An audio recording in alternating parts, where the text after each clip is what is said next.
mahina. Kasi iyak yun. Iyak ka? Iyak ka pa nun. Yun, Marunong naman ata magdugtong-dugtong nito sa AJ, ano?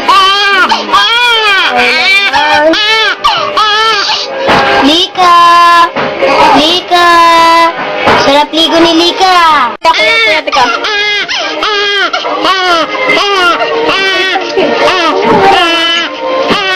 Yung wag. Yung ano niya, sabon-sabon.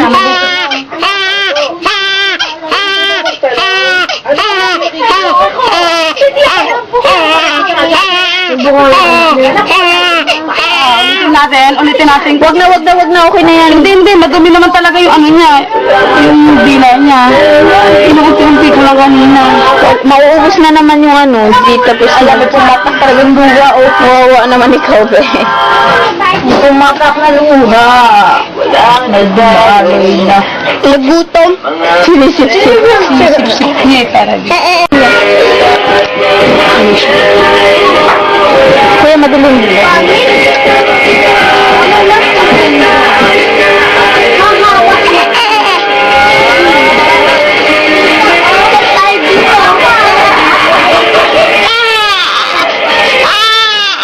Kukunin natin yung kamay mo kasi baka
marami na naghihintay. Lumakad tayo ng sabay-sabay. Ilan lang kahabang bayani na dapat nating ipagpuli. Panahon na para tayo'y kumilos. Tayo'y kalabayan ng Diyos. Kaibigan, kaya natin ito. Kaya natin ito. Sama-sama tayo. Ating ako'y tulungan. Huwag nating pabayaan. Di tayo susuko. Tayo ay Pilipino. At kahit saan ang magsuko na atin ay lumusik. Basta magkaisa tayo. Bata Albay, ang mga magsasaka dito, inani na ang kanilang mga pananim na gulay. Takot kasi sila, baka bagsakan pa ito ng abondela sa patuloy na pag-alburoto ng Bulkang Mayon. Sa kinatatayuan ko ngayon, dinig na dinig ang mga rumbling sounds o ang mga dagundong galing sa bulkan. Ibig sabihin, patuloy ang pag-agyat ng mangga sa bungangan nito. Kahit bawal nang pumasok sa isang danger zone, meron ang nagmamatigas. Pabalik-balik sa kanyang bahay si Mang Rosito para pantayan ang kalabaw. Sa feeding center, sa nililigas ang mga alaga ng hayop.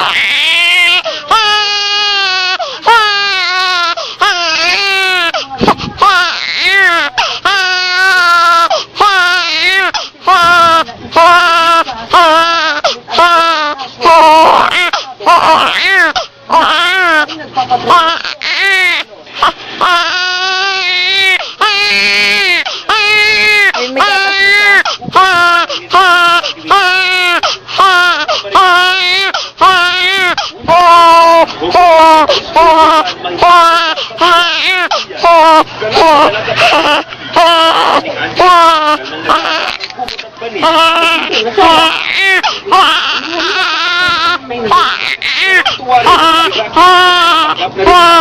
Mula sa mga lalong nagsulat sombrero ni Santa Claus. Maraming salamat. Nabigyan ako ng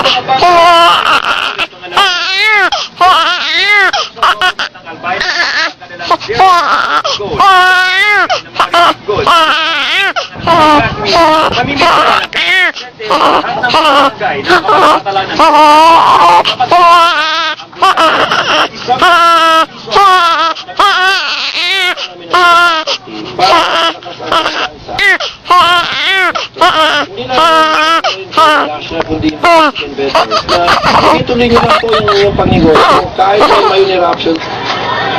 Dumalaw naman sa bagong bayan elementary standard bearer.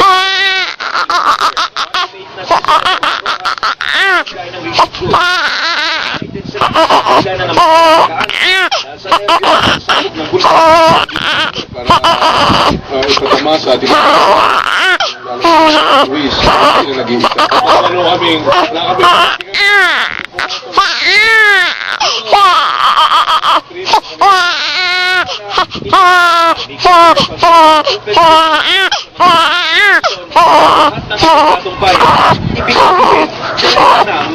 magbigay ng tulong sa mga iba.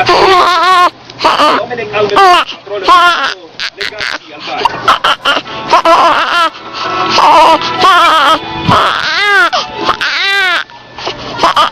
Mega, isang lokal opisyal ang inihinalang nasa likod ng pagpapalaganap ng droga sa lugar.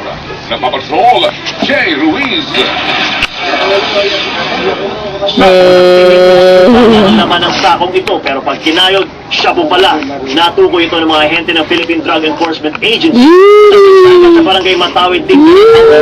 Ayon sa PIDEA, ibinaon sa lupa ang shabu matapos kunin ng ilang kalalakihan sa isang tumatawid na barko. May na-receive silang report na merong in-unload na ganyang item. So, binabantayan lang for 2 days na walang gumagalaw. Retrieve na nila. Aabot sa higit 50 kilo ng drogang laman ng sako at sa street value na 8,000 per gram. Tinataya may halaga itong 400 milyong piso. Bagamat walang nahuling sospek, ininguso ng PIDEA na isang nakaupong vice mayor sa Aurora ang nasa likod ng nakumpiskang droga. Sangkot umano ang politiko sa narco-politics o ang paggamit ng pera mula sa pagbebenta ng droga sa pagtakbo sa politika. Kaya abusado yung mga ibang government officials yan eh. O local elected officials pa naman. May mga pambayad sila sa mga constituents nila. Ayan ang pinambabayad nila, pampatay ng tao. Minsan na raw nahuli sa droga ng naturang politiko, pero dahil sa lakas ng impluensya at dami ng pera na pawalang sala. Ang balita namin dyan, pera naglaro dyan. Ang problema rito sa bayan namin, pera. Nakaka-disappoint lang dahil medyo talagang this was specially done for these people and now they're not taking advantage of it. Pero sumbong ng ilan sa boto mo, ipatrol mo, ako ang simula. Comelec din ang dapat sisihin. Hindi raw kasi maayos ang pagsasapubliko ng schedule at kung sino lang ang pwede makapagpatala. Ang grupo ni na Mariani Lasam. Kailangan pang magsagawa ng sarili nilang information campaign. Giit naman ang Kabataan Party List na siyang humiling sa Korte Suprema na palawigin pa ang voters registration. Dapat kumilos ang Comelec para di masayang ang nalalabing araw ng pagpaparehistro. Sa halip na sila yung magreklamo, dapat maging challenge para sa kanila yon na umikot pa sa iba't ibang mga lugar at manghikayat pa sa mga tao na lumabas at magparehistro.